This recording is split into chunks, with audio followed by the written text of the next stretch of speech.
The boardroom on the 47th floor was silent, except for the sharp click of Diana Mercer's heels against Italian marble. 12 executives sat frozen as she dissected their quarterly analysis, her voice cold enough to frost the floor-to-ceiling windows overlooking Lower Manhattan. Numbers scrolled across the projection screen. Derivatives positions that should have made sense but didn't, not to anyone willing to look past the surface polish. In the corner, a man in a faded custodial uniform paused his work on the windows and shook his head. The movement was barely perceptible, just a slight shift of disapproval, but Diana caught it. Her eyes, green and sharp as broken glass, locked onto him. The words came out like a blade being drawn. "You know finance?" The janitor looked up. His eyes were gray-blue, steady and clear, the kind of gaze that belonged to someone who'd seen things break and learned how to read the cracks before they spread. He held her stare without flinching. His voice was quiet, conversational, but it carried just enough to know you're about to lose $18 million on a 0.3% miscalculation. The room held its breath. Diana's face went pale, then flushed. She stared at this ordinary man holding a spray bottle and microfiber cloth, and something in his expression unsettled her. Intelligence that didn't belong in that uniform. Dignity that couldn't be bought or faked. She opened her mouth, closed it, then turned back to her team with controlled fury. 20 minutes later, alone in her office, Diana called HR. The file arrived within the hour, and she read it twice because the first time felt like a hallucination. Ethan Cole. No, Marcus Reed. She'd misread the name in her haste. Marcus Reed, 38 years old. Education, Wharton School of Business, MBA with honors, graduated top 5% of his class. Previous employment, Horizon Capital, senior quantitative analyst, 2016 to 2021. Gap in employment, 4 years. Current position, custodial services, overnight shift. Performance reviews, exemplary. Diana leaned back in her chair, the leather creaking in the empty office. A Wharton graduate mopping floors, a senior analyst at one of the most aggressive hedge funds in New York emptying trash cans in her building. The file offered no explanation for the gap, no reference letters, nothing but a quiet fall from grace that should have been impossible in a city that worshipped credentials and pedigree. She should have let it go. She didn't. New York City stood indifferent to human drama, its glass towers reflecting nothing but their own cold beauty. Diana lived on the 47th floor in more ways than one, her world contained within conference rooms and corner offices where decisions moved markets and destroyed competitors. At 33, she'd inherited Mercer Capital Group when her father died. 5 years of proving she was more than Robert Mercer's daughter, 5 years of 16-hour days and zero tolerance for weakness. The business press called her brilliant. Her employees called her the Ice Queen, though never to her face. She called herself necessary because soft leaders didn't survive in this industry, and she'd promised herself she'd survive long enough to prove her father wrong. Robert Mercer's last words to her, delivered in a hospital room 2 weeks before the massive coronary that killed him: "You'll destroy everything I built within a year. You don't have what it takes."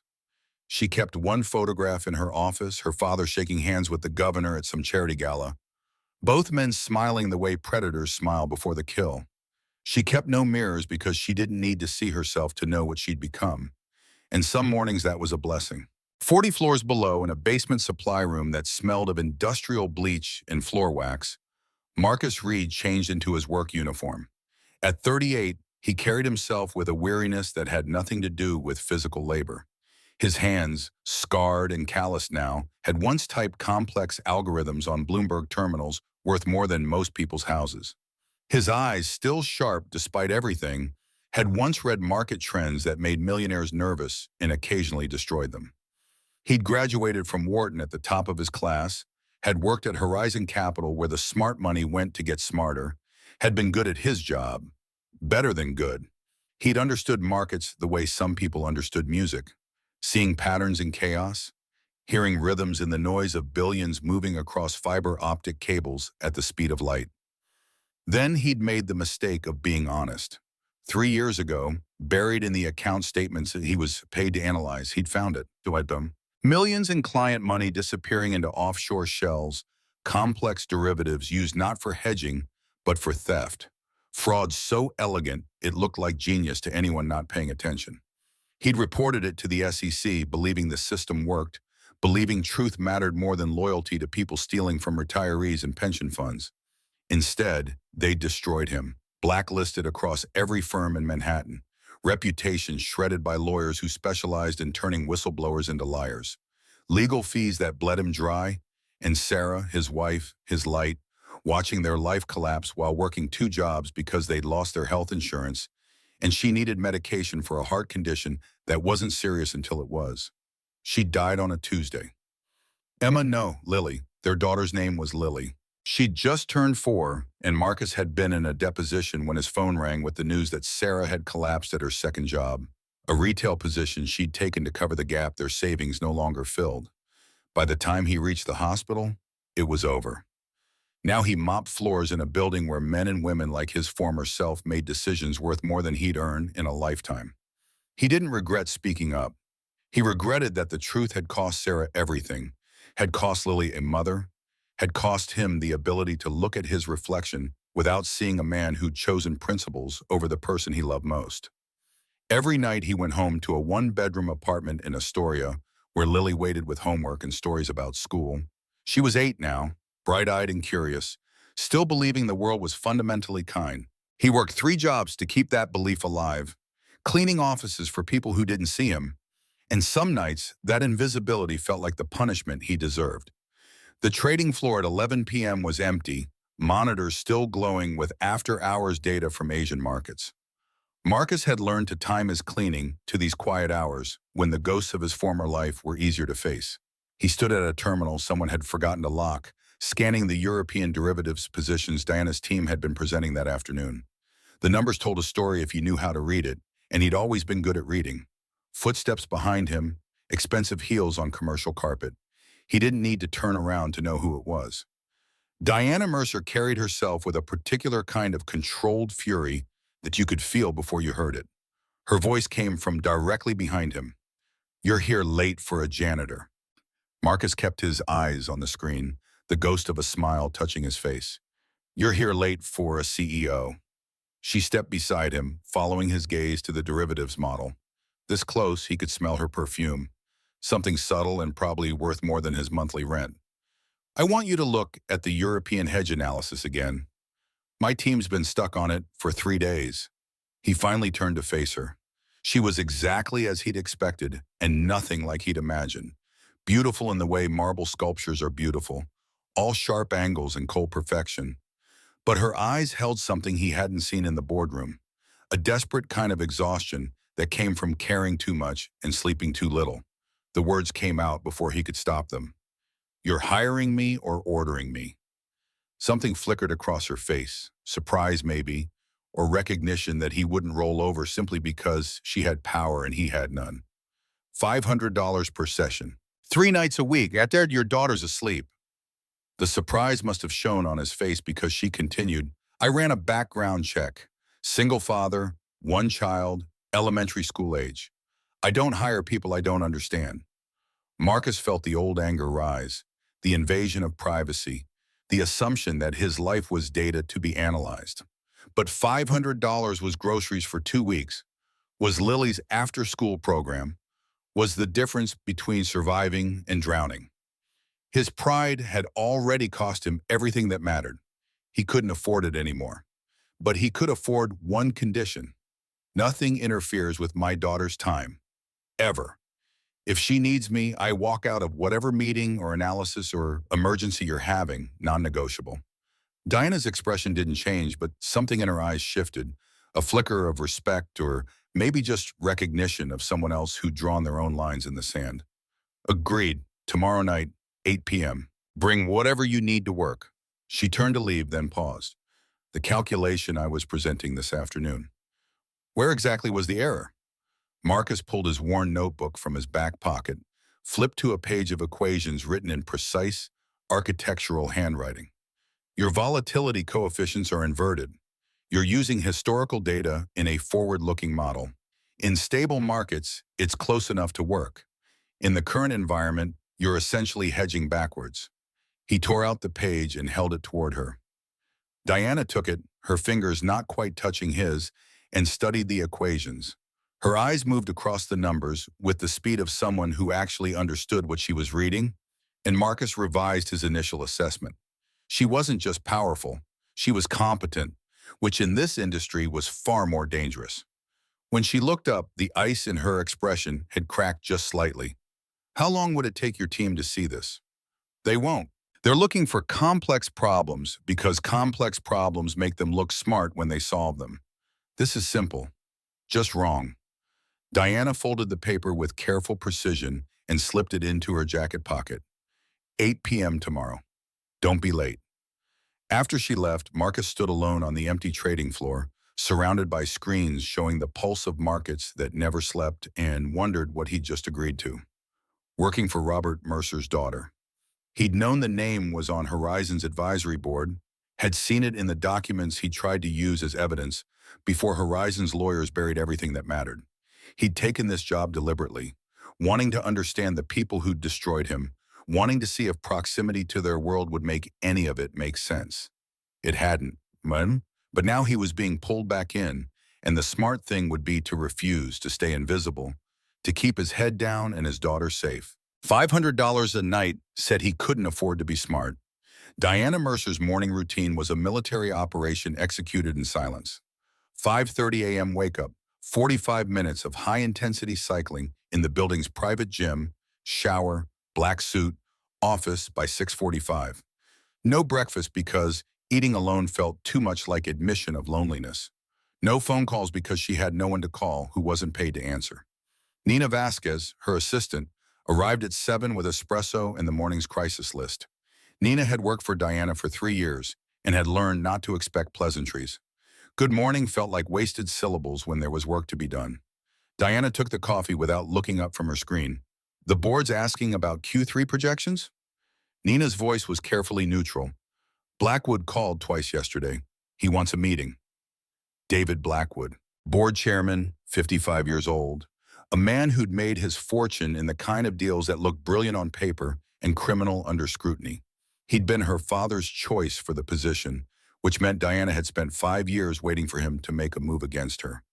Tell him I'll have numbers by end of week. After Nina left, Diana stood at her window overlooking the financial district, watching the sun paint the glass towers in shades of gold that would burn off by noon. Somewhere below, regular people were starting regular days, worried about regular problems like traffic and coffee and whether their kids had remembered their homework. She'd stopped being regular a long time ago, and most days she didn't miss it. But some mornings, standing in an empty office at 7 a.m. with nothing but numbers and enemies for company, she wondered what it cost to be necessary. Wondered if her father had stood at this same window, asking himself the same question, deciding the answer didn't matter because winters didn't get to be warm. Marcus walked Lily to school every morning, rain or shine, because it was 20 minutes of her undivided attention before the world got complicated. PS 112 sat on a tree-lined street in Astoria, old brick and chain-link fence. The kind of school that did its best with limited resources and teachers who actually cared.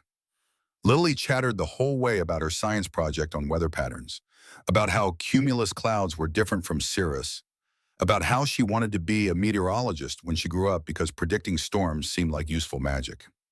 Marcus listened to every word, asked questions, made her explain the concepts until she could teach them back to him, because that was how you learn things that stuck. At the school gate, she threw her arms around his waist. Love you, Dad. Love you too, kiddo. What's the rule? If anything feels wrong, I tell Mrs. Patterson immediately, and I never go anywhere with strangers, even if they say you sent them. Perfect. What else? You're picking me up at 5:30, and we're making pasta for dinner because it's Tuesday. He kissed the top of her head, smelling the strawberry shampoo she'd insisted on last week because one of her friends used it. You're the smartest kid in New York. You say that because you're my dad. I say that because it's true. After she disappeared through the doors, Marcus stood at the fence for a moment, watching through the window as she joined her classmates. 8 years old and already more emotionally stable than he'd been at 30. Sarah's influence, still alive in Lily's kindness, in the way she assumed people were good until proven otherwise. He was raising his wife's best qualities in a city that rewarded her worst ones. and some days that felt like the only real victory he'd managed. The first consulting session started exactly at 8 p.m. Marcus arrived in his work uniform because he had to clock in at 10 and there wasn't time to go home and change. Diana didn't comment on the faded blue shirt with reeds stitched above the pocket, just gestured to the conference room where she'd set up multiple monitors showing the derivatives model. He stood beside her chair, close enough to see the screen clearly, far enough to maintain professional distance. The numbers swam across the displays, elegant and wrong, the kind of mistake that would cost millions because it looked too sophisticated to be simple error. 2 minutes of silence while he traced the data flows. Then his finger touched the screen. Here, you're mixing asset classes in the same risk bucket. Sovereign bonds and corporate derivatives don't have parallel volatility patterns. You need to stratify them, then apply different weighting coefficients to each stratum. Boo, Diana pulled up a calculation window. My team said that would take 2 weeks to recalculate. It would if you rebuilt from scratch. But if you adjust the correlation matrix first, you can use a multiplier effect. The algorithm does the heavy lifting. He pulled out his notebook, the same worn spiral he'd carried for years, and wrote out a formula. Diana input his numbers, her fingers moving across the keyboard with practiced speed. The model that had been spitting errors for 3 days suddenly resolved into clean, stable projections. She ran it again. Same result. The tension in her shoulders relaxed a fraction. She turned in her chair to look up at him, and Marcus saw the question forming before she asked it. Why are you cleaning floors? The old wound opened easily, familiar pain that never really scarred over. Because no one in finance will hire me. Why not? I told the truth once. Turns out, that's not valued as much as they claim in all those corporate ethics seminars. He said it without self-pity, which somehow made it worse. Diana wanted to ask more, wanted to understand how someone with his skills had ended up invisible, but his body language was clear. Door closed, subject finished. Some stories didn't get told on the first night, maybe not ever. Instead, she opened her desk drawer and pulled out an envelope with $500 in cash. This is what I promised, and I'd like to offer you a contract, 3 months consulting basis. Help my team troubleshoot their analyses. Marcus didn't take the envelope immediately. Your team won't work with a janitor. Then I'll tell them you're a specialized consultant from outside the firm, lying on my behalf. The ghost of a smile touched his face. That's not very honest, Miss Mercer. I prefer to think of it as strategic omission. And it's Diana. Miss Mercer was my grandmother. This time he did smile, and it transformed his face, made him look younger, less haunted by whatever ghosts he carried. He took the envelope, tucked it into his pocket without counting it. Same condition as before. My daughter comes first. Always. Understood. After he left, Diana sat in her empty office and realized she was still smiling. She couldn't remember the last time that had happened naturally, not the practiced expression she wore for board meetings or the cold calculations she showed competitors. An actual smile, the kind that came from something other than victory. The sensation felt foreign enough to be dangerous. The whispers started within 48 hours. The CEO was bringing the janitor to meetings. At first, her senior team was merely confused. Mark Stevens, head of quantitative analysis, had built his reputation on being the smartest person in most rooms, and watching a custodian correct his work felt like professional assassination. By the third session, confusion had curdled into resentment. Marcus sat at the far end of the conference table, speaking only when asked, never volunteering opinions or pushing himself forward. But whenever he did speak, the room went quiet, and that silence was starting to feel like judgment. The breaking point came during a presentation on acquisition targets. The team proposed buying Tech Vista, a struggling software company with undervalued assets and strong intellectual property portfolio. The numbers looked solid, the analysis thorough, the opportunity clear. Diana was about to approve when she noticed Marcus frowning at his notebook. She should have ignored it. She didn't. Something wrong? Every head turned towards him. Marcus hesitated, clearly weighing whether speaking up was worth the cost. Finally, the IP portfolio they're valuing at $80 million. Half those patents expire within 18 months.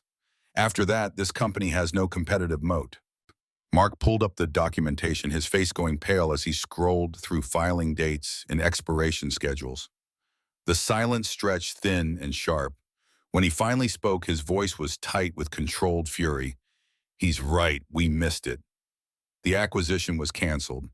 The meeting ended in brittle tension, team members filing out without meeting each other's eyes. Marcus helped Diana gather the documents, his movements careful and economical. Someone who'd learned to take up minimal space. His voice was quiet. "I'm making enemies for you. You're saving me from expensive mistakes." In corporate politics, that's the same thing. Diana looked at him across the conference table. This man who'd once commanded rooms like this and now entered them apologetically. The question came out before she could stop it. "Don't you get tired of being the smartest person nobody wants to listen to?" "Every day, but I got tired of being wrong more." They worked until midnight. At some point, Diana ordered food, real food, not just coffee to stay alert. Chinese takeout arrived in white paper containers, and they ate with plastic forks while debating monetary policy implications of the Federal Reserve's latest moves. Marcus made her laugh with a story about a Wharton professor who'd predicted the market wrong for 15 consecutive semesters, who'd turned his failures into a teaching method about the arrogance of certainty. Diana told him about her father, about building this company from nothing but believing she'd destroy it within a year of his death. "Sounds like you're still trying to prove him wrong." The observation landed with uncomfortable accuracy. Every single day. Must be exhausting. It was. She'd never admitted it before, but sitting there with someone who asked for nothing and expected nothing, it felt safe to tell the truth. "It is." When Marcus left that night, Diana stood at her window watching the city lights blur and sharpen as her eyes adjusted to darkness. The sensation in her chest felt strange, something warmer than satisfaction, more dangerous than accomplishment. If she had to name it, she might have called it happiness, but that seemed impossible for someone who'd forgotten how to want anything beyond winning. The pattern established itself over the next month. Marcus arrived 3 nights a week at 8 p.m., still in his work uniform, bringing his worn notebook and the kind of practical intelligence that cut through complexity like acid through silk. He never explained his past, never volunteered information about the gap in his employment, but he was generous with his knowledge in ways that suggested teaching had always been part of his nature. Diana found herself looking forward to those nights with an intensity that should have worried her. The work was good, the results measurable in money saved and opportunities identified. But it was more than that. Marcus treated her like a person instead of a position, challenged her assumptions without trying to undermine her authority, and never once looked at her with the calculation she saw in every other pair of eyes that entered her office. One evening, working late on a risk assessment, Marcus's phone buzzed. He glanced at the screen and his entire body tensed, the kind of instant alertness that came from practiced fear. He was standing before Diana could ask, "I have to go. Lily's school called. She's sick." Diana saw the panic beneath his careful control, the terror of a man who'd already lost too much. "Go, family first, always." He was halfway to the door when he stopped, turned back. "Thank you for understanding." "Of course." The next morning, a small bouquet of flowers arrived at PS 112 with a card. "Feel better soon, Diana."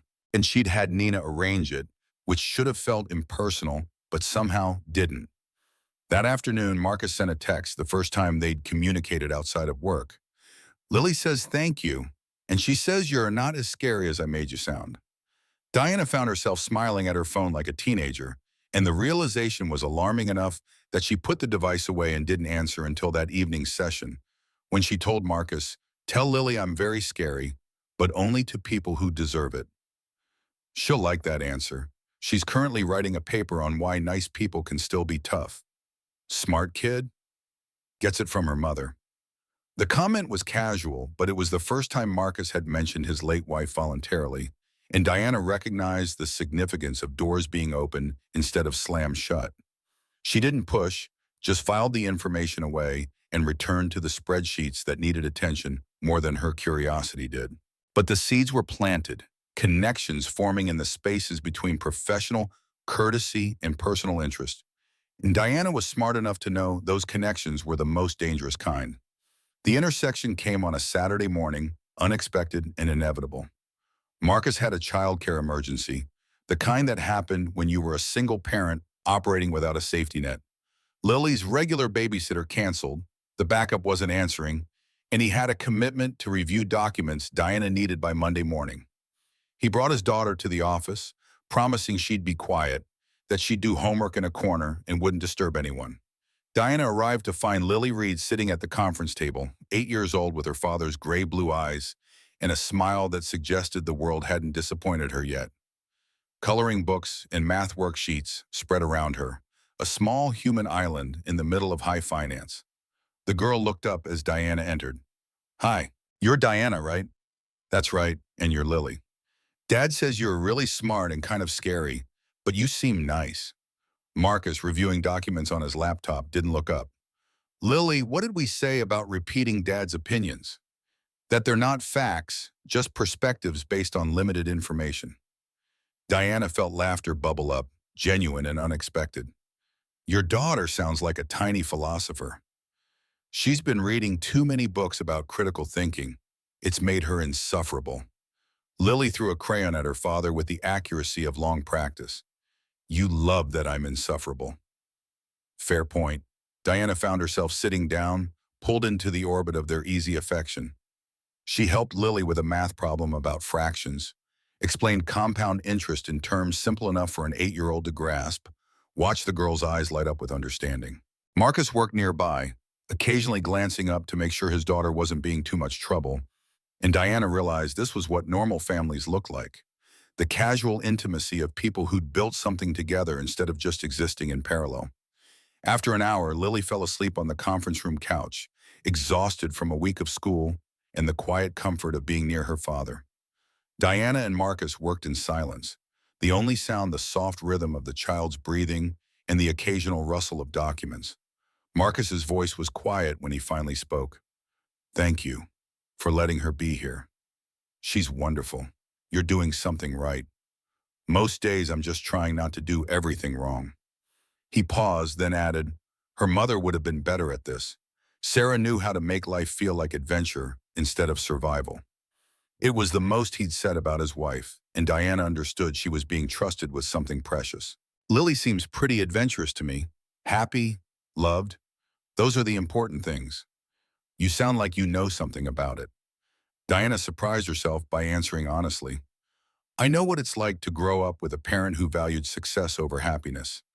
My father measured love in quarterly results and considered warmth a weakness. Lily won't have that problem." "No," Marcus agreed, "she won't." They worked another hour before Lily woke, yawning and disoriented. Marcus packed up their things, but at the door, Lily turned back. "Can I come again sometime? This is better than staying home alone." "You stay home alone?" Diana's voice was sharper than she intended. "Only when Dad has to work all 3 jobs and the sitter cancels. I'm very responsible." Marcus's face carried the shame of every parent forced to make impossible choices. "I check on her every 2 hours. She knows all the emergency procedures. It's not ideal, but—" Diana cut him off. "Bring her here. When you need to. Better she's here with you than home alone." "I can't ask you to—" "You're not asking. I'm telling you. This office is empty most weekends anyway. Might as well have someone in it who appreciates the view." After they left, Diana stood at her window and watched them cross the plaza below, Marcus's hand on his daughter's shoulder, Lily chattering about something that made her father smile. The ache in Diana's chest was unfamiliar, something like longing mixed with recognition of what she'd sacrificed to build her empire of glass and steel. She'd chosen power over connection so many times it had become reflex.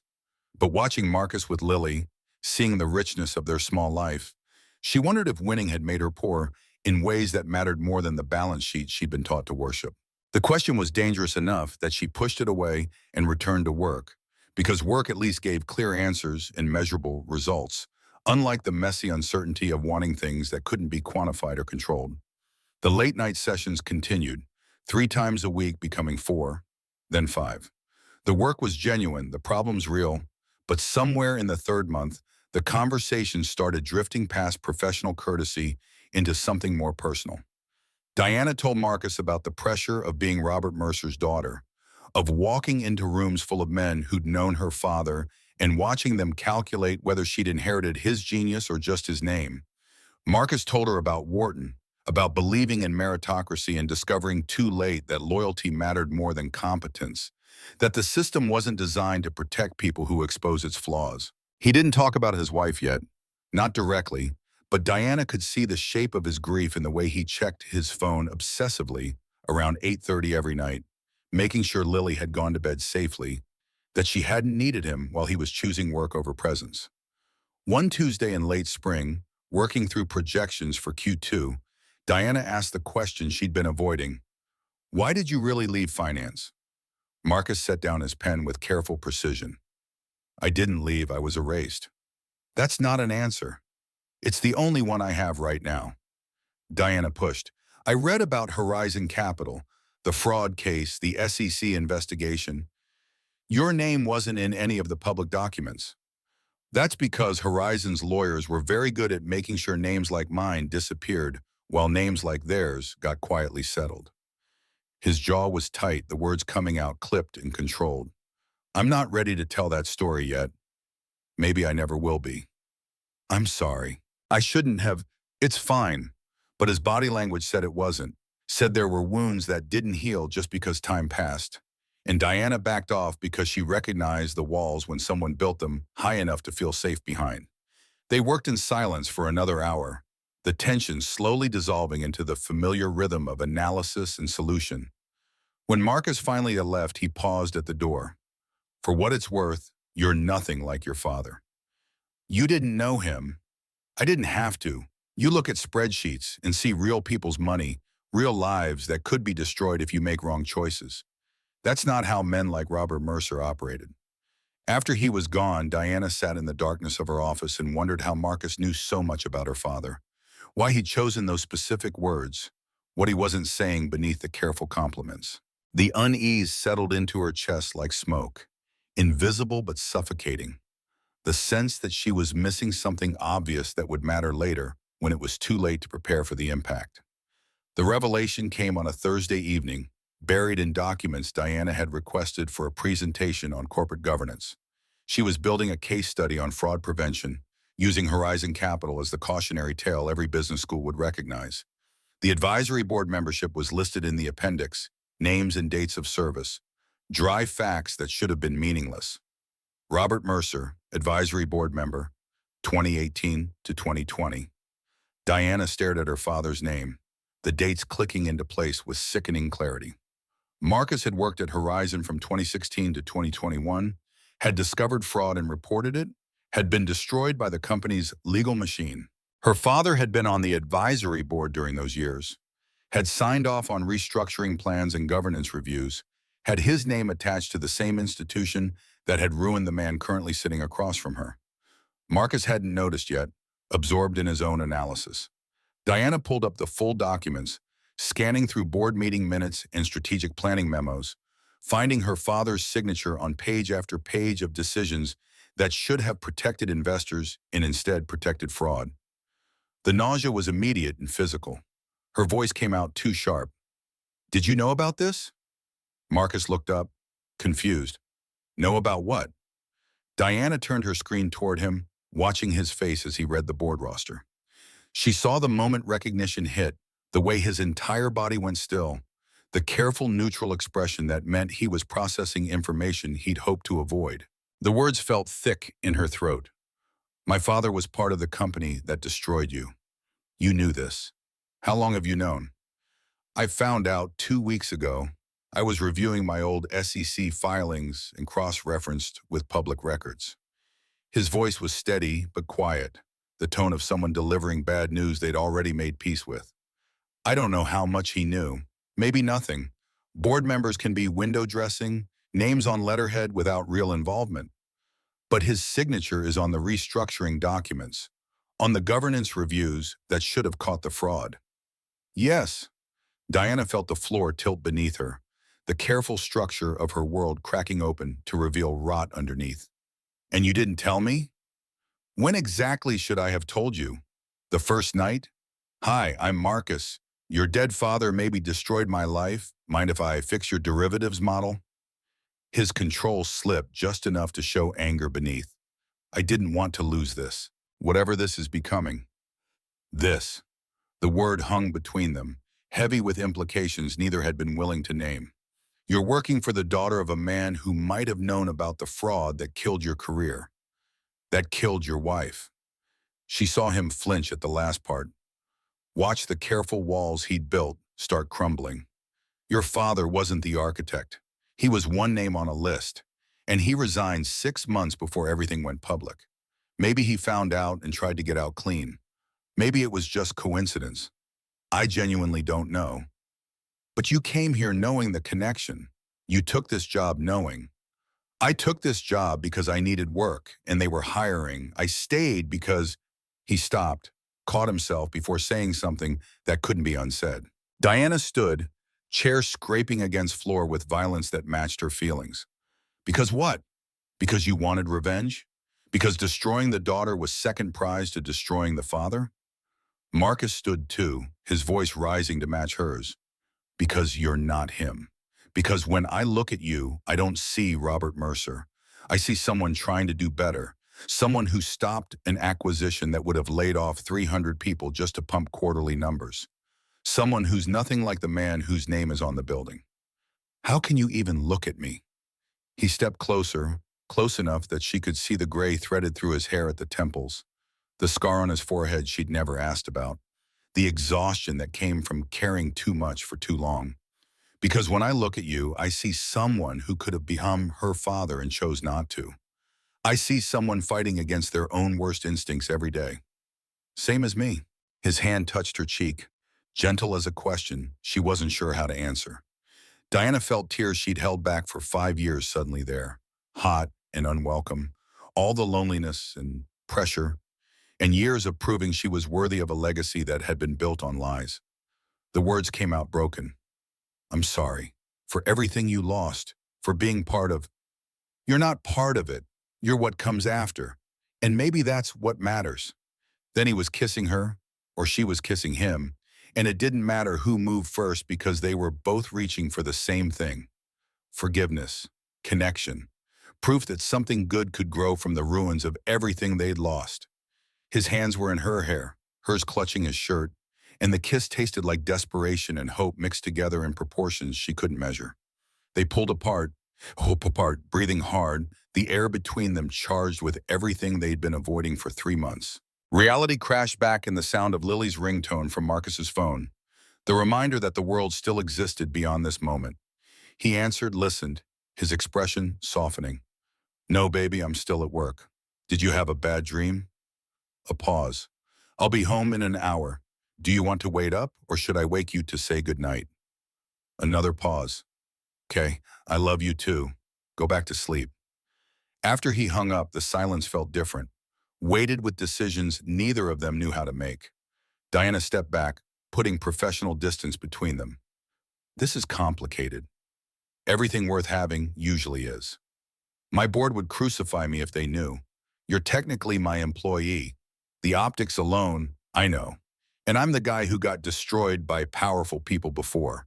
Getting involved with someone who has power over my employment is probably the stupidest thing I could do. Diana met his eyes. So what do we do? Marcus considered, then gave her the truth she'd come to expect from him. I don't know, but I know I don't regret this, and I think you don't either. She didn't. That was the problem. She should have been calculating risk, measuring exposure, protecting herself from liability. Instead, she was standing in her office at midnight, lipstick smudged and heart racing, feeling alive for the first time in years. The smart thing would be to end it now, clean and professional, before anyone got hurt worse than they already were.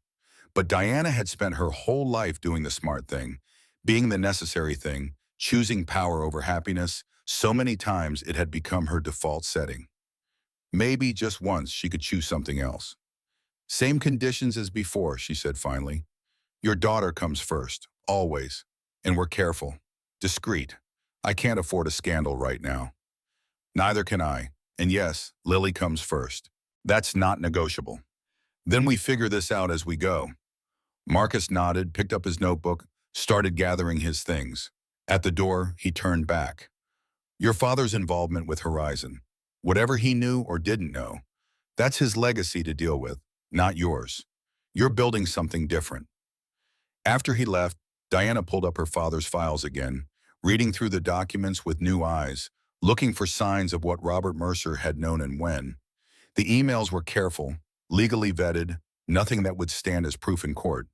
But between the lines, she could see him asking questions, pushing for transparency, getting answers that must have made him uncomfortable enough to resign. He'd known something. Maybe not everything, but enough. And he'd chosen to protect himself instead of the people being robbed. Had walked away quietly while men like Marcus tried to stop the bleeding and got destroyed for it. Diana closed the files and stared at her reflection in the darkened window. She looked like her father, had his eyes and his build and his ability to make hard decisions. But Marcus was right. She wasn't him. She'd inherited his empire but refused his ethics, had learned from his mistakes even if she hadn't known the full extent of them until tonight.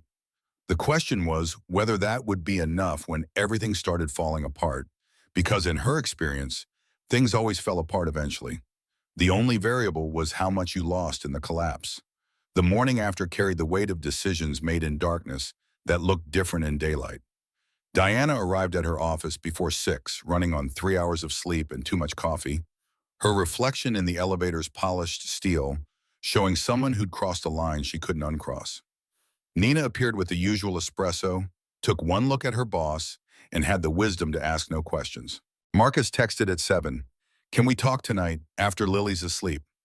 Diana stared at the message, thumb hovering over the keyboard, aware that every response was a choice that would lead somewhere she couldn't predict. Finally, Wayne, 8 p.m., my place this time. The risk of that invitation wasn't lost on her. Her penthouse in Tribeca was private in ways the office wasn't, intimate in ways that made everything more dangerous. But they needed to talk without the weight of Mercer Capital pressing down on every word. Needed to figure out what they were doing before it destroyed them both. Marcus showed up exactly on time, still in work clothes because he'd clocked in at the building and left early, trading his shift for this conversation. He stood in her doorway looking uncertain in ways he never did with spreadsheets, and Diana realized they were both terrified of whatever came next. She poured whiskey neither of them wanted, sat on opposite ends of her leather couch, the distance between them feeling both necessary and absurd after last night. His voice broke the silence first. "I need to know what this is, what we're doing." "I don't know. I've never—" Diana stopped, started again. "I don't do this. Relationships, complications. I haven't been on an actual date in 2 years because dating means vulnerability, and I can't afford that." "So what changed?" "You did. This did." She gestured between them, unable to articulate the shift that had happened without her permission. "I spent 5 years building walls so high nobody could touch me. You walked in wearing a janitor's uniform and knocked them down with compound interest formulas." Marcus's laugh was quiet, almost sad. "That's the saddest seduction story I've ever heard. I'm not good at this, at being soft, at wanting things that don't fit on quarterly reports. I'm not asking you to be soft. I'm asking if you want to try this, whatever this is, knowing it's complicated and risky and probably stupid." Diana met his eyes across the expensive whiskey. Neither of them was drinking. "Yes, I want to try, but carefully, discreetly. If Blackwood finds out, he'll use it against me. The board's already looking for reasons to question my judgment. Then we're careful. No public appearances, no office displays. You're my employer in every space that matters professionally." "And privately?" Marcus moved closer, closing the distance between them with deliberate intent. "Privately, I'd like to kiss you again, if that's allowed." It was. Diana leaned into him, tasting whiskey and risk and the particular sweetness of choosing something for herself instead of for the company. His hands were gentle on her face, his mouth patient in ways that suggested he understood rushing led to wreckage. When they pulled apart, she felt steadier than she had in months, grounded by someone who saw her completely and hadn't run yet. They agreed on rules that night. No sleepovers until Lily knew and approved. No mixing work and personal beyond the consulting arrangement already in place. No assumptions about futures neither of them could guarantee. It felt clinical and romantic simultaneously. Two people who'd been burned learning to handle fire with respect. 4 weeks passed in a rhythm that felt almost normal. Marcus consulted 3 nights weekly, occasionally bringing Lily when childcare collapsed. Diana found herself looking forward to those evenings with the girl, teaching her about markets and money in ways that made finance feel like puzzles instead of weapons. The work was productive, the company stabilizing, and for the first time in years, Diana came home to her empty penthouse feeling less alone. Then the news broke. The Financial Times ran the story on a Wednesday morning, above the fold where everyone would see it. Mercer Capital founder's role in Horizon scandal revealed. Robert Mercer's advisory position detailed with precision speculation about what he'd known, analysis of his resignation timing that made it look suspicious instead of honorable. The journalist had found documents Diana hadn't known existed, emails between her father and Horizon's CEO that danced around transparency without quite achieving it. Diana's phone exploded before she finished the article. Blackwood called twice, board members texted, shareholders demanded explanations. By noon, Mercer Capital's stock had dropped 8%, and by 2 p.m., she was sitting in an emergency session with her legal team trying to contain damage that felt uncontainable. Marcus texted once, "I'm so sorry. This isn't your fault." But it felt like her fault, felt like punishment for the sin of being Robert Mercer's daughter, for inheriting wealth built on foundations that couldn't withstand scrutiny. She didn't answer because she didn't know what to say, didn't know how to explain that shame had a weight that crushed regardless of whether you'd earned it. The board meeting was scheduled for 2 weeks later, proper notice given, protocol followed even as everyone knew this was an execution dressed as procedure. David Blackwood called it himself, his voice on the phone, carrying satisfaction he didn't bother hiding. The board needs to discuss the implications of your father's involvement for the company's reputation and your continued leadership. Diana understood threats when they were wrapped in corporate courtesy. Of course, I'll prepare a full briefing on separation of past governance from current operations. You do that. She had 14 days to build a defense against accusations she couldn't fully refute. Her father had been involved with Horizon. He had signed documents and attended meetings and lent his reputation to an institution running fraud complex enough to fool regulators. Whether he'd known the extent didn't matter to the court of public opinion, and public opinion moved markets more efficiently than any algorithm. Marcus showed up at her office the night the meeting was scheduled, his face carrying news he didn't want to deliver.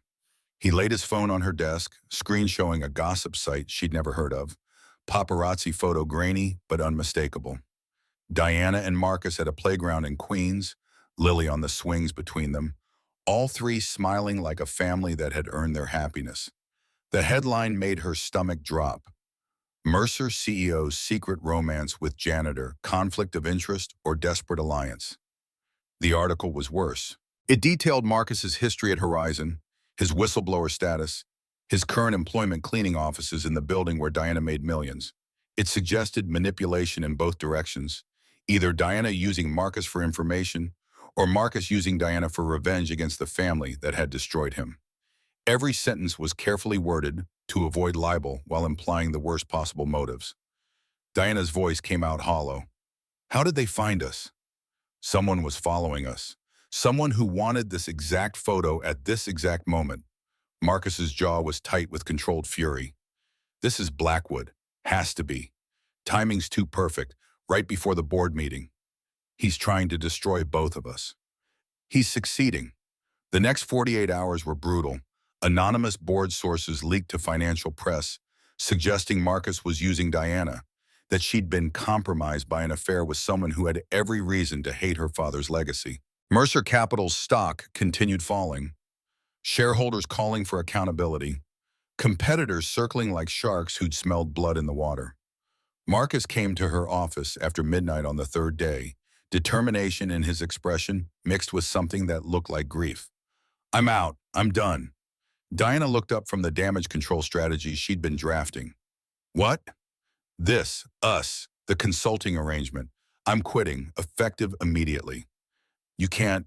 "I can and I am. I'm toxic to you. Everything I touch turns to—" He stopped himself, the word hanging unspoken but understood. "Claire died because I made the right choice at the wrong time. I won't watch you get destroyed because you tried to help me." Diana stood, the exhaustion of 72 hours without sleep, making her movements sharp and unsteady. You don't get to make that decision alone. This isn't just your choice. You're about to lose your company because you're sleeping with the help. That's a sentence that ends careers, Diana. Yours specifically. I'm about to lose my company because David Blackwood is using my father's mistakes in our relationship as weapons. That's different. How? How is that different? Her voice rose to match his. Because I'm not my father. Because I'm not hiding or running or protecting myself at other people's expense. If they want to fight, I'll give them exactly that. Marcus moved closer, his presence filling the space between them with urgency.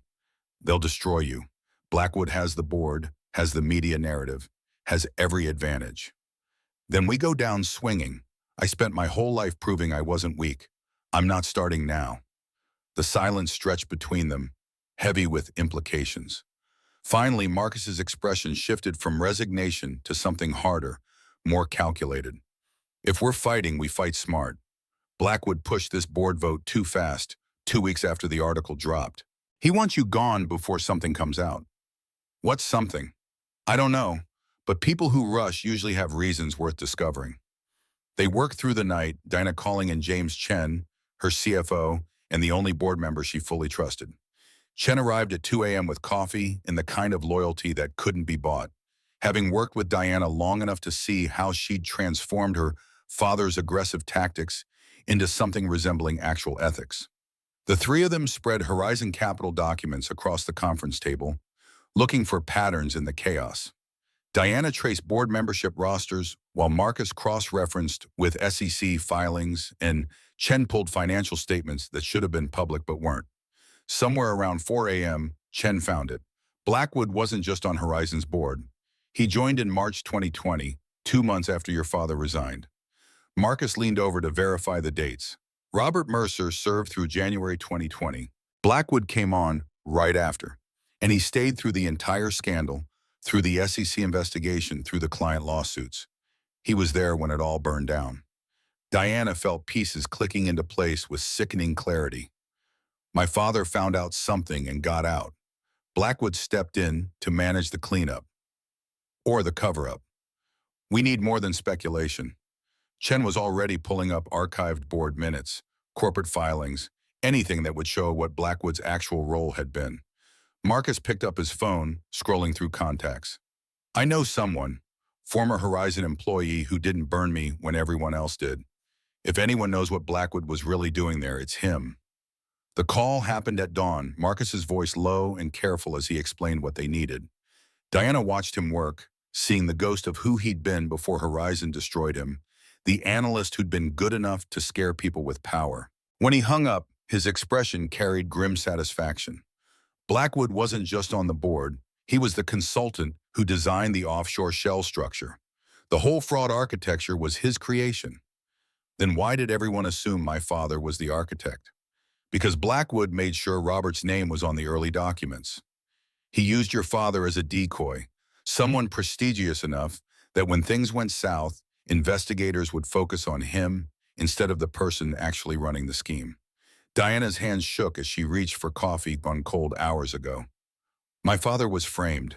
Blackwood used him, and when Dad figured it out, he confronted Blackwood. That's what the emails were about, the ones asking for transparency. He knew something was wrong but couldn't prove it, so he resigned and tried to distance himself. 2 weeks later, he died of a massive heart attack. The words hung in the air, implications too dark to speak directly. Chen's voice was careful. You're not suggesting... I'm not suggesting anything. I'm observing that the timing is convenient. Robert threatens Blackwood in February 2020, resigns to avoid being implicated. March 20, he's dead. Blackwood takes his board seat. By the time the SEC investigation really heats up in 2021, the man who could have exposed him is safely buried. Diana felt the room tilt, grief and rage mixing into something that tasted like metal. He killed my father. You're saying David Blackwood murdered my father to cover up fraud. I'm saying the sequence of events raises questions, but we can't prove anything. Robert's death was ruled natural causes, no autopsy beyond standard procedure. Even if we're right, There's no evidence. Then we find evidence, or we make Blackwood incriminate himself. Marcus looked at her with something between admiration and fear. How? The same way he's been attacking me. We use his arrogance against him. But they built a plan as the sun came up over Manhattan, 3 people running on exhaustion and determination. Daniel Foster, the SEC investigator who'd been building the Horizon case for 4 years, agreed to meet them that afternoon. He confirmed what Marcus already knew. The investigation had stalled because they couldn't prove Blackwood's continued involvement after the initial fraud was exposed. Foster's voice carried the frustration of someone who'd gotten close but not close enough. We know he benefited. Shell companies linked to him received transfers after 21, well into the so-called cleanup period. But he's got lawyers smart enough to make everything look like legitimate consulting fees. Unless we get him on record admitting knowledge of ongoing fraud, we can't move. Diana made the decision without consulting Marcus or Chen, knowing they'd try to stop her. I'll wear a wire to the board meeting, confront him about my father, get him to say something incriminating. Diana, no. Marcus's protest was immediate. If he suspects, if he finds the device, you're done. Criminal charges for recording without consent, loss of all credibility. I don't care. You taught me something about truth. Sometimes it costs everything, but it's still the only thing worth having. The words settled between them, Marcus recognizing his own philosophy being used against his protective instincts.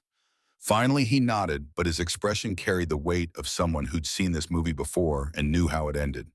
They spent the next week gathering every piece of documentation they could find. Marcus reached back into his network, calling in favors from people who'd stayed loyal despite the risk. Chen worked his Wall Street connections, finding analysts who'd studied Horizon's collapse and had theories about where the money really went. Diana prepared her presentation, building a case that would at minimum raise questions, at maximum destroy Blackwood completely. The night before the board meeting, Marcus came to her penthouse. They didn't talk about strategy or evidence or the 100 ways tomorrow could go wrong. Instead, he told her about Sarah, really told her, giving Diana the full story he'd been holding back for months. His voice was quiet but steady. We met at Wharton. She was studying social work while I was learning how to make rich people richer. She used to joke that we balanced each other out, my numbers and her humanity. When Horizon blew up, when I got blacklisted, she never once suggested I should have kept quiet. She was proud of me for trying to stop them. Even when it cost everything? Especially then. Sarah believed integrity mattered more than comfort. She got 2 jobs to keep us afloat, worked herself into exhaustion, while I fought lawyers who made more in an hour than we made in a month. Her heart condition wasn't serious, just something to monitor. But monitoring requires health insurance, and we'd lost ours. The medication was expensive, the checkups expensive, everything expensive, when you're poor in a city designed for wealth. Diana reached for his hand, the only comfort she could offer for pain that couldn't be fixed. You don't have to. I want you to understand, the night she died, I was in a deposition. Horizon's lawyers grilling me about my motives, suggesting I was mentally unstable, financially desperate, willing to lie for a settlement. My phone rang and I ignored it because they'd trained me not to break for anything. When I finally checked, there were 14 missed calls from the hospital.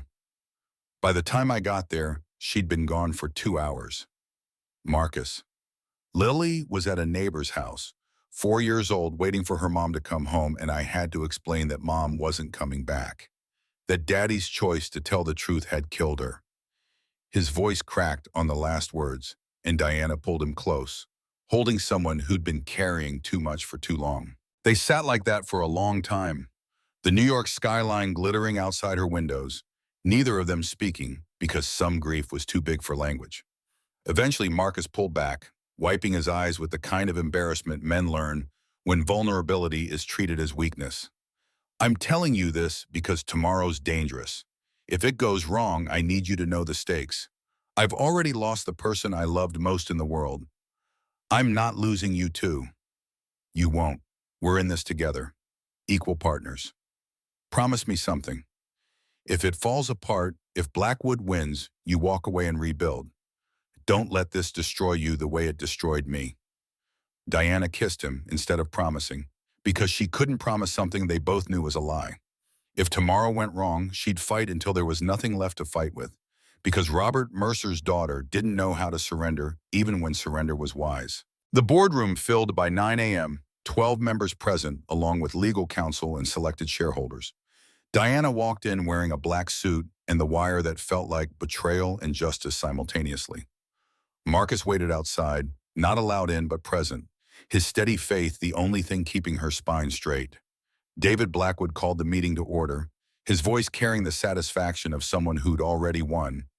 We're here to vote on the removal of Diana Mercer as CEO of Mercer Capital Group, citing conflicts of interest and reputational damage stemming from her father's involvement in the Horizon Capital scandal and her inappropriate relationship with a former whistleblower currently employed in custodial services.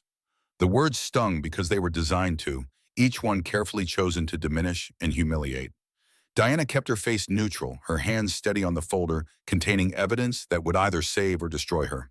Before Blackwood could continue, she spoke. Before we vote, I have information relevant to this board's governance and decision-making. This isn't a trial, Diana.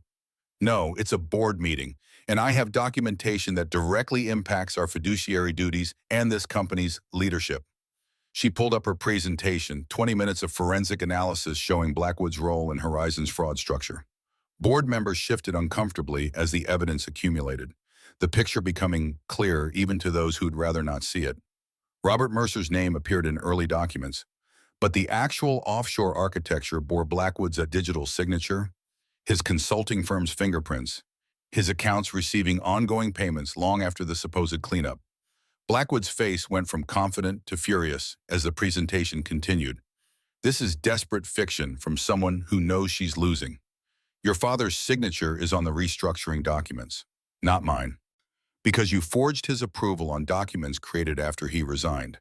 The metadata shows these files were generated in July 2020, 3 months after he left the board.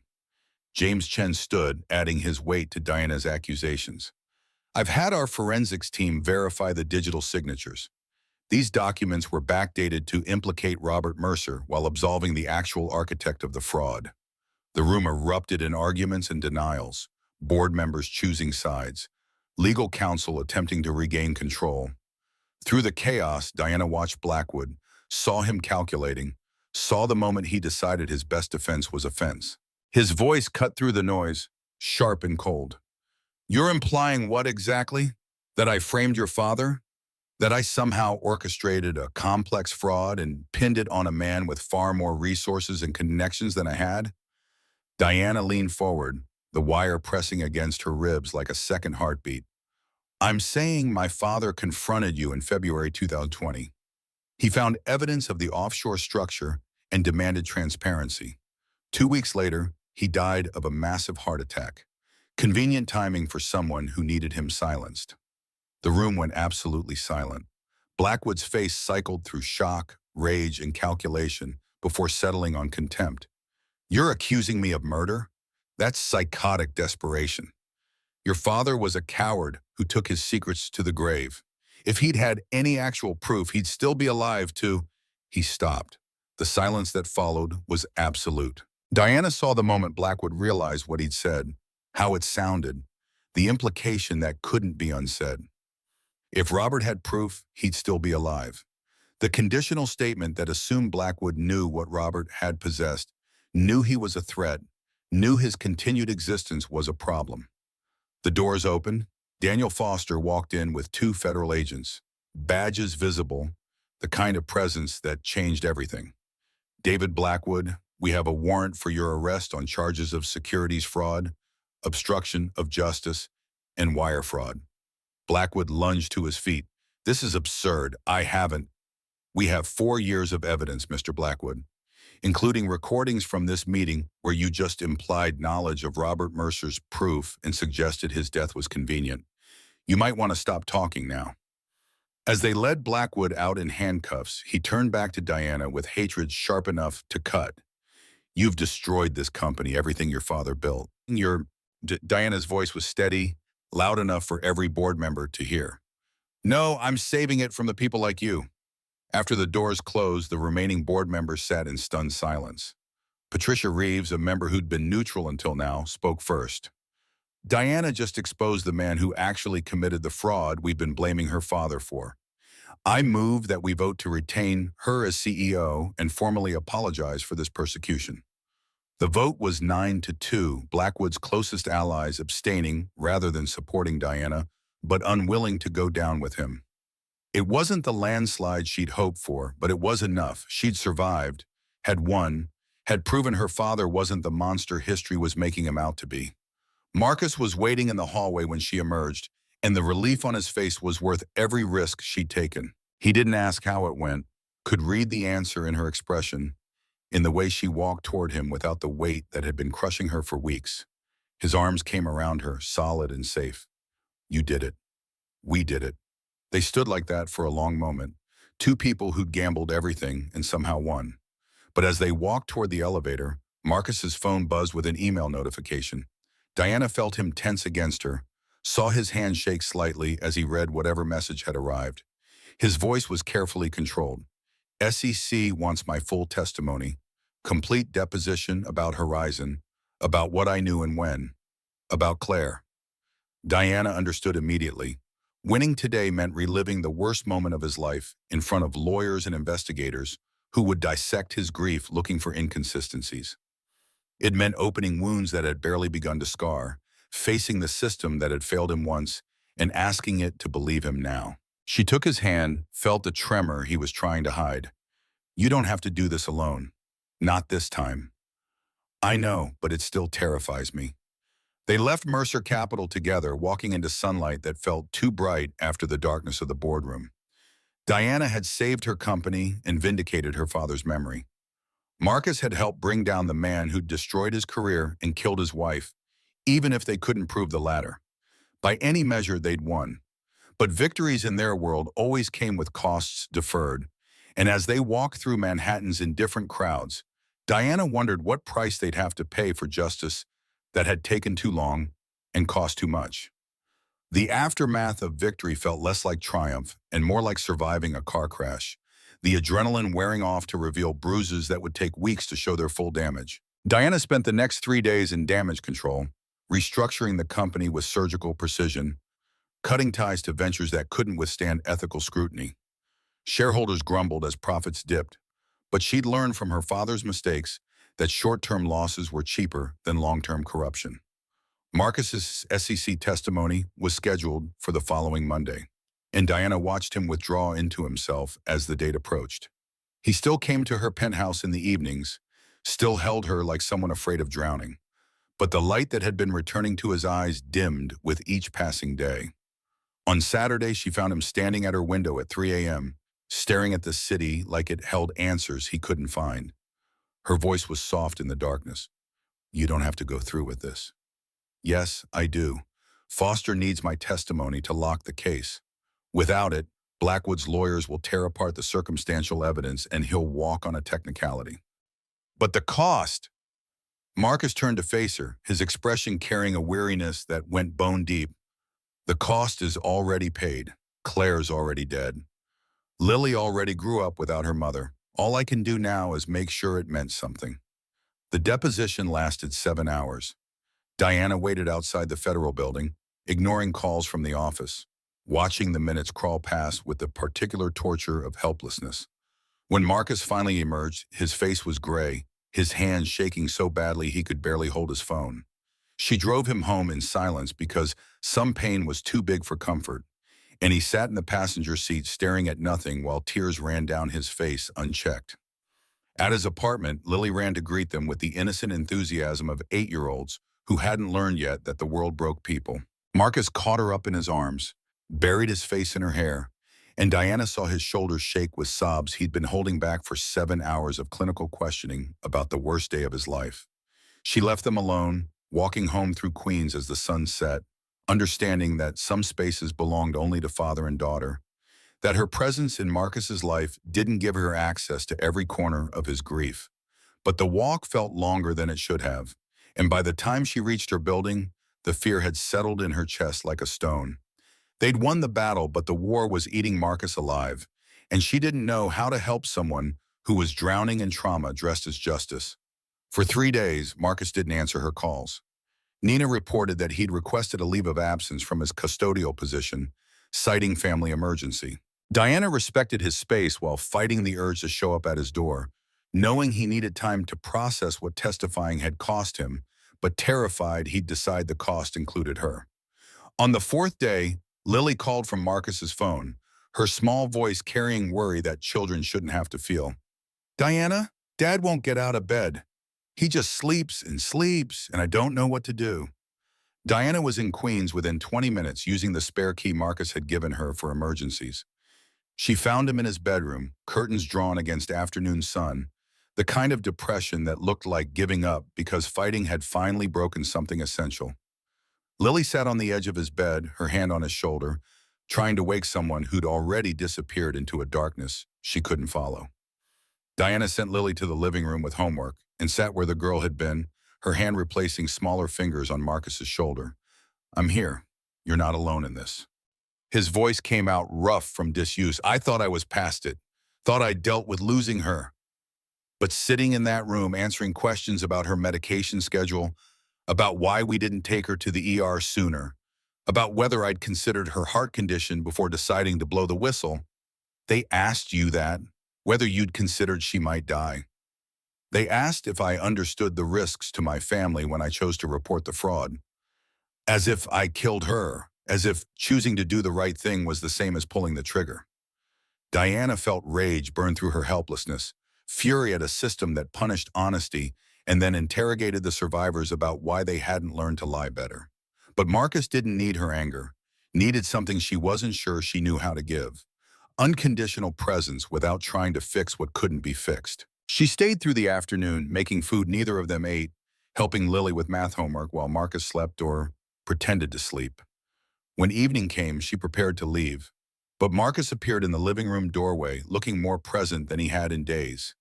His voice was quiet but firm. "I can't work for you anymore."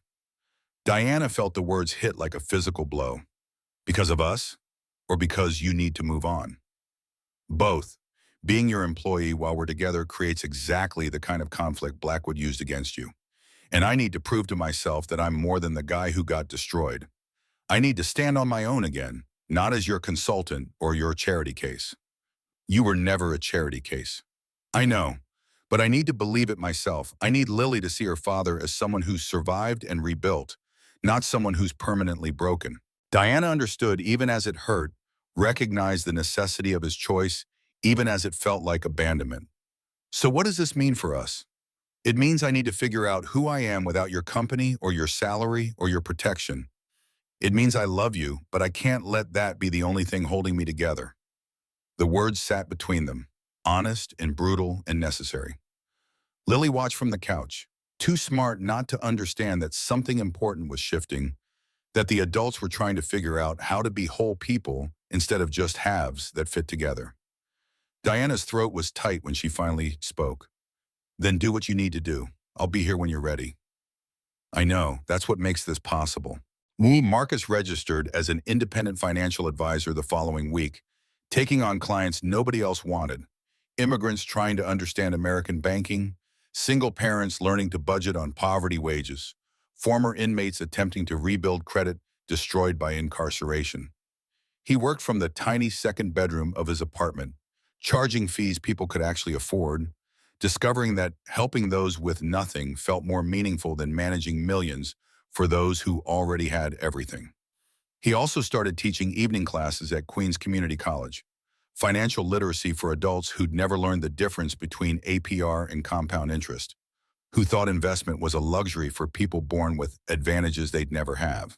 His students were janitors and dishwashers and home health aides, people working 60-hour weeks for survival wages, and teaching them how to spot predatory loans felt like fighting the same war that had destroyed him, just with different weapons.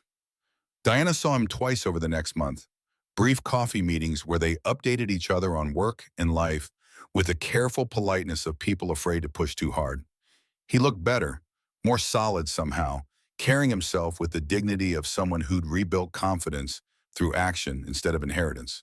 She was proud of him, and terrified they were growing into people who didn't fit together anymore. That choosing himself meant choosing away from her.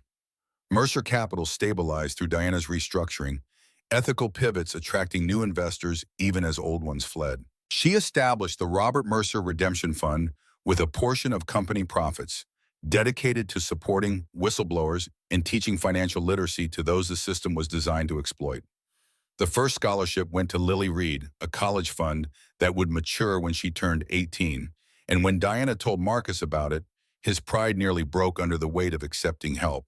His voice was thick when he finally responded, "I can't take charity, not even from you." It's not charity, it's investment in someone who deserves every opportunity her father can't afford to give her. And it's named after my father because he would have wanted to fix the damage he helped cause. You don't know that? No, but I choose to believe people can be better than their worst moments, same as you're trying to be. Marcus accepted because refusing meant hurting Lily more than it protected his pride, and fatherhood had taught him that some sacrifices mattered more than ego. But Diana saw the cost in his eyes, the way accepting proved he still needed her in ways that made independence feel incomplete. 2 months after their last real conversation, Diana appeared at the back of Marcus's evening class, sitting in fluorescent-lit institutional space, while he taught compound interest to 20 exhausted adults who'd worked full shifts before coming here to better themselves. She watched him transform strangers' fear of him into confidence, with nothing but patience and honesty. Saw the teacher he'd always been underneath the analyst costume Wall Street had made him wear. After his students left, Marcus packed up his materials with the deliberate slowness of someone who'd known she was there all along. "How long have you been coming?" "This was my first time. Nina told me where to find you. Remind me to stop trusting assistants who like you better than they fear consequences." Diana moved to the front of the classroom, the institutional chairs and scarred desks reminding her that not all education happened in buildings named after robber barons. "I have an idea, if you're willing to hear it." Marcus waited, and Diana pulled out the folder she'd been carrying for weeks, detailed plans for something bigger than either of them separately. The Reed Mercer Foundation, nonprofit dedicated to financial literacy and whistleblower support. Your name first because, as you earned it, equitable partnership in every sense. I don't have capital to contribute. You have something better. Credibility. When you teach, people listen because you lived the consequences of telling the truth. That's worth more than money. Marcus studied the plans, reading through curriculum proposals and funding structures, seeing his scattered work formalized into something institutional and permanent. When he looked up, his eyes were wet. "Why are you doing this?" "Because my father's money came from a corrupt system. I want to use it to dismantle that system, or at least give people tools to fight it. And I can't do that alone. I need someone who knows what it costs to challenge power. Someone who won't let the foundation become another weapon for people like Blackwood." "What if we fail? What if I let you down again?" Diana closed the distance between them, her hand finding his. "Then we fail honestly and try again. I'm tired of succeeding alone, Marcus. I'm tired of building empires that make me rich and miserable. I want to build something that matters, with someone who reminds me why it matters." The kiss was different from their first, less desperate, more rooted in choice than circumstance. They'd both had time to become themselves again, and coming back together felt like decision instead of destiny, which made it real in ways that passion alone could never achieve. Building the foundation took 3 months of paperwork and planning, finding space in a renovated building in Brooklyn that had been a warehouse before developers turned it into the kind of practical luxury that served communities instead of displacing them. Lily helped design the logo, two hands clasped in partnership, and her 8-year-old artistic vision was better than anything Diana's marketing team had proposed.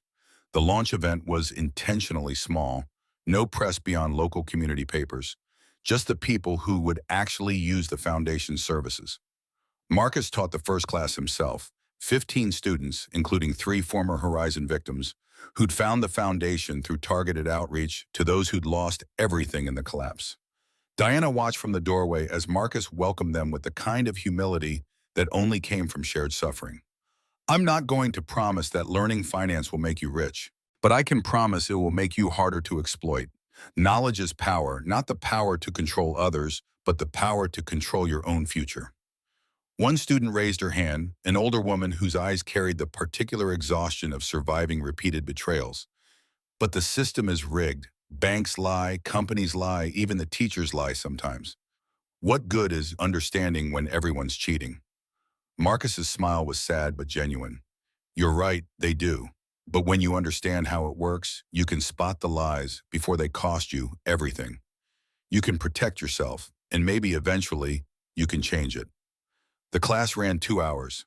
Marcus patient with every question, never making anyone feel stupid for not knowing things the system had deliberately kept complicated. After the students left, one man stayed behind, weathered and careful, the kind of person who'd learned to expect disappointment. His voice shook when he spoke. Mr. Reed, I lost 400,000 in the Horizon collapse. My retirement fund, my daughter's college savings, everything I'd saved for 40 years of factory work. Marcus went still, the kind of freeze that came from bracing for blame that had become familiar as breathing. Diana stepped forward, ready to intervene, but the man continued. I wanted to thank you. The words didn't make sense. Marcus's face showed confusion mixed with something that looked like pain. Thank me? For trying to stop them. For sacrificing your career. Your wife. I spent years angry, hating everyone involved. Then I read about what you did, how they destroyed you for reporting the fraud. Someone fought for people like me. That matters. Marcus couldn't speak. The vindication he'd waited 4 years to receive finally arriving in a community college classroom from a stranger who'd lost everything. The tears came without permission, and Diana watched something break open in him. Grief and validation mixing into catharsis that should have come years ago. The man left quietly, understanding some gratitude was too heavy for conversation. Diana went to Marcus, found him sitting in a student desk built for someone half his size, crying with the abandon of someone who'd finally received permission to stop carrying guilt that wasn't his to bear. Her arms came around him from behind. You okay? His voice was broken, but somehow whole. I spent 3 years thinking Sarah died for nothing. That speaking up was pointless, that the system crushed me and nothing changed. And now, now you know it mattered, that her sacrifice meant something. How do I live with that? Knowing she'd be proud, but also knowing she's not here to see it? Diana had no answer except presence, holding someone who'd survived 2 months and was finally allowing himself to grieve properly. They sat like that until the janitor came to lock up, until Marcus pulled himself together enough to walk out into Brooklyn evening with something lighter in his expression than she'd seen since the day they met. That night at his apartment with Lily already asleep, Marcus laid out what he'd been afraid to say. I want to do this, really do this, full time, foundation, teaching, building something that outlasts us. And us, what does that look like? I don't know, but I know I love you, and I know I want Lily to grow up seeing that good people can build good things, even after the world tries to break them. Diana pulled him close, tasting possibility mixed with risk. Then we build it together, real partners in everything. Equal partners.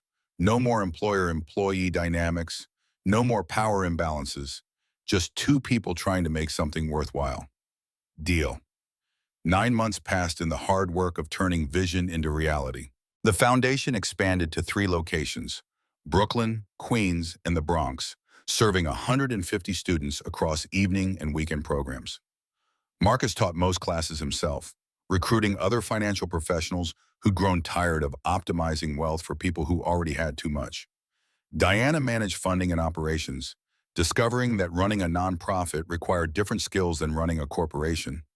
That success, measured in lives changed, felt more satisfying than success measured in dollars accumulated. They moved in together, not Diana's penthouse, but a brownstone in Brooklyn they bought jointly, equal names on the deed. Lily got her own room, decorated with her artwork and science projects, and she called Diana by her first name because calling her Mom would have dishonored Claire's memory. But the 3 of them built something that felt like family anyway. Sunday mornings at the farmer's market, and Tuesday night pasta dinners becoming rituals that made the week navigable. Marcus still had nightmares sometimes, waking gasping from dreams where he arrived too late, where Claire died over and over in variations that all ended the same. But Diana learned to wake with him, to sit in darkness until the panic passed, to remind him that grief didn't have an expiration date, but neither did healing. Slowly, the nightmares came less frequently, and the mornings after became easier to face. The press noticed eventually, Forbes running a feature on Diana's transformation from Wall Street ice queen to nonprofit champion.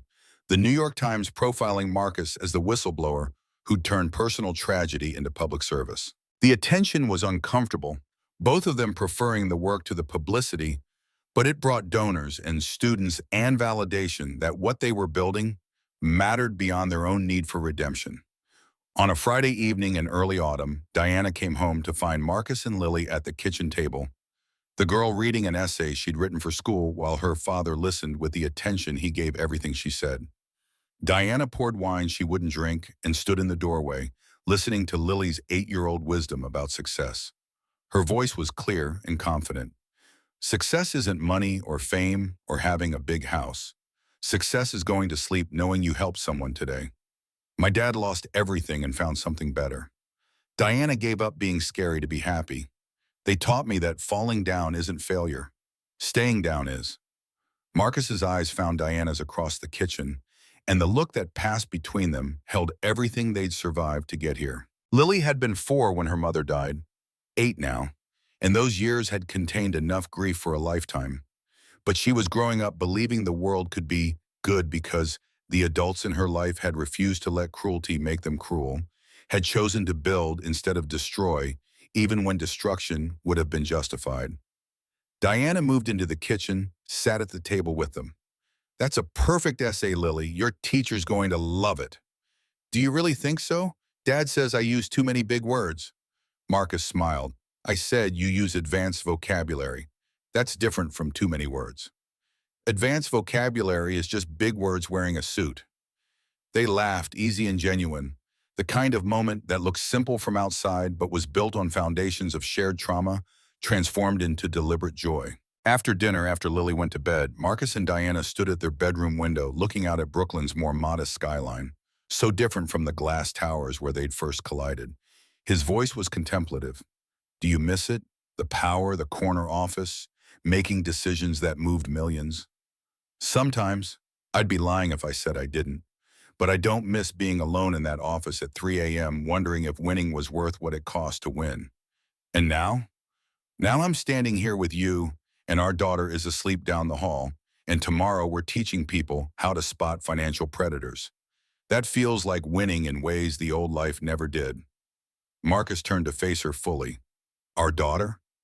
The words had slipped out naturally, but Diana didn't take them back. "If that's okay, I know I'm not her mother, will never be her mother, but she feels like mine anyway, in all the ways that matter.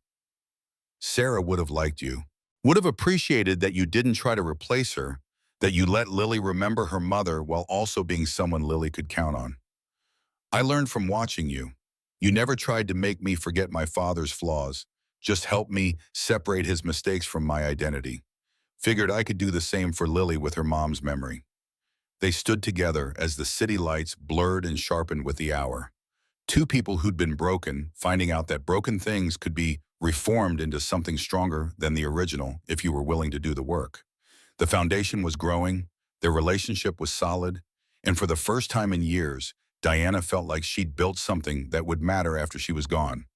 The morning brought its own gifts, Lily bouncing into their room at dawn with the enthusiasm of children who hadn't learned that weekends were for sleeping. "Can we go to the foundation today? I want to help set up for tomorrow's class." Marcus groaned into his pillow. "It's Saturday. Normal people sleep until at least 7 on Saturdays." "But we're not normal people. We're people who change the world."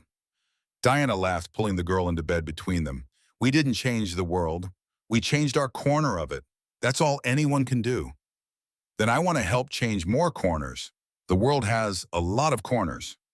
Later at the Brooklyn location, Diana watched Marcus teach, while Lily organized materials with the seriousness of someone given important responsibility. The space was modest compared to the offices Diana had once commanded, but it felt fuller somehow, occupied by people who needed what it offered instead of people who took because taking was what power allowed. During the break, an older student approached Marcus, a man Diana recognized from the first class months ago. His hands were shaking as he pulled out a folder. I wanted to show you something. I took what you taught and started tracking my expenses, built a budget. Last month, I had enough left over to start saving. First time in 20 years I've had money that wasn't spoken for before I earned it. Marcus's smile was genuine, warm in ways Diana still marveled at after everything he had survived. That's excellent work. What are you saving for? My granddaughter's birthday. She wants this science kit, costs $60. Before, I would have put it on a credit card, paid interest until it cost me double. Now I'm saving $5 a week until I have enough to buy it outright. That's exactly how you build security. Small, consistent steps instead of big, desperate moves. After the student left, Diana moved beside Marcus. You're good at this, at making people believe they deserve better. Someone has to. The system's designed to convince them they deserve whatever scraps they get. Is that what Horizon taught you, that the system's designed to fail most people? Marcus's expression darkened briefly. Horizon taught me that the system works exactly as designed. It's just designed to benefit people like your father while grinding up people like that man who's saving $5 a week for his granddaughter. The fraud wasn't a bug. It was the feature working perfectly. Diana understood he wasn't attacking her, was sharing hard truths about the world they'd both profited from before learning its costs. She'd inherited her father's wealth and his company, had used both to build something better, but that didn't erase where the money came from originally or who'd been exploited to accumulate it. Her voice was quiet. Then we keep building alternatives. Keep teaching people how to protect themselves. It's not enough, but it's what we can do. Knowledge is power, Marcus echoed his own teaching, then added something new. Not power to control others, control. Power to control your own future. And maybe that's the only revolution that matters. Teaching people they deserve agency in their own lives. They worked through the afternoon, Diana handling administrative tasks while Marcus finished his class. Lily drew pictures for the bulletin board, childish artwork among serious financial advice, creating a contrast that somehow worked. When evening came and they locked up, walking home through Brooklyn streets that had become familiar, Diana felt a particular satisfaction of exhaustion earned through meaningful work. That night, after Lily was asleep and they'd collapsed into bed still wearing their clothes, Marcus rolled to face her in the darkness. Thank you. For what? For not letting me stay destroyed. For building something that made surviving worthwhile. For loving my daughter like she's yours. Diana's throat was tight. I didn't do anything. You rebuilt yourself. No, I survived. You reminded me why survival was worth the effort. They fell asleep like that, tangled together in ways that would be uncomfortable by morning, but felt necessary now. Two people who'd learned that love was less about grand gestures and more about choosing each other through the grinding dailiness of actually living. The Foundation's one-year anniversary came on a Tuesday, marked with cake from the bodega and speeches from students who'd completed programs. Diana watched from the back as Marcus stood at the front, Lily beside him, explaining what they'd built and why it mattered. His voice carried across the room with the authority of someone who'd earned every word through experience. We started this foundation because the system failed us.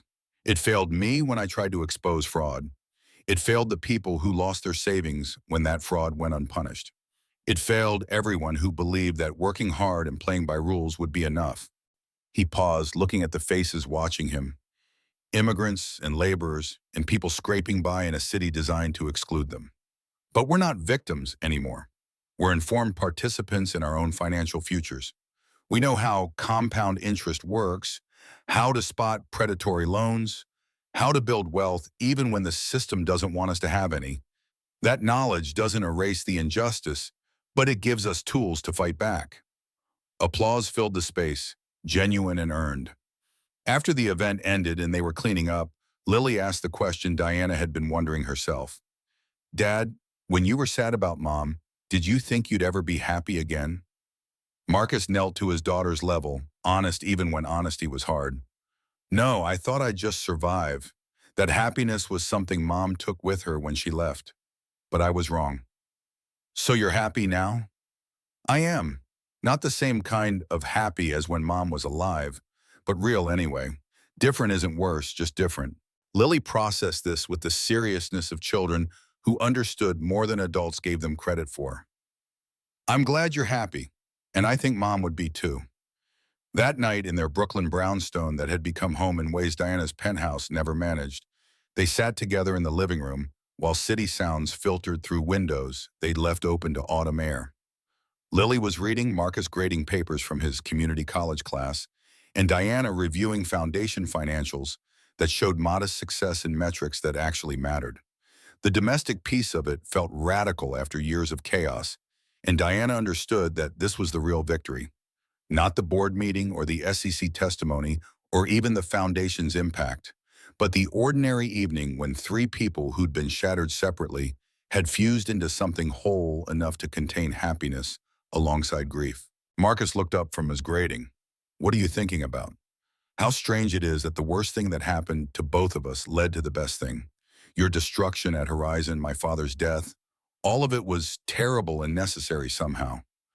I don't know if necessary is the right word, but maybe inevitable. Maybe we needed to lose everything to understand what mattered.